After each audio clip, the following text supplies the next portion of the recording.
جی دوستوں، میں جو اب آپ کے سامنے ایک ضروری بات کرنا چاہتا ہوں وہ یہ ہے کہ کوئی بھی علم ہو،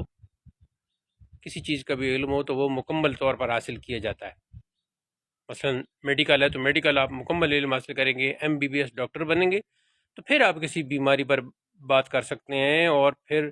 کسی ٹیبلٹ کا، کسی سیرپ کا کوئی وہ آپ مریض کے لیے اس کا انتخاب کر سکتے ہیں۔ ایسے ہی دین کا معاملہ بھی ہے۔ یہ جو آج کل بالکل ہی غلط روش چل نکلی ہے کہ کوئی ایک آیت کا ترجمہ پڑھ لیا، کوئی ایک حدیث کا ترجمہ پڑھ لیا، کیونکہ وہ واٹس ایپ میں، گروپس میں، فیس بک پر ہر جگہ کوئی نہ کوئی چیز تو ملتی رہتی ہے دین کے والے سے، تو وہ پوسٹ پڑھ کے تو آپ اپنے آپ کو رہنما سمجھ کے اور اس کی تشریح کرنا شروع ہو جائیں اور دین کے آپ نمائندے بن جائیں۔ یہ بہت غلط روش ہے۔ اس طرح آپ غلط سے غلط بیان کر دیں گے اور آپ کو پتہ ہی نہیں ہوتا کسی آیت کا درست مفہوم، کسی حدیث کا درست مفہوم، اور پھر علماء نے اس حدیث کا کیا مطلب لیا ہوا ہے، کیونکہ علماء کے سامنے کوئی ایک حدیث تو ہوتی نہیں، مختلف احادیث ہوتی ہیں،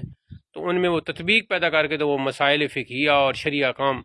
بیان فرماتے ہیں۔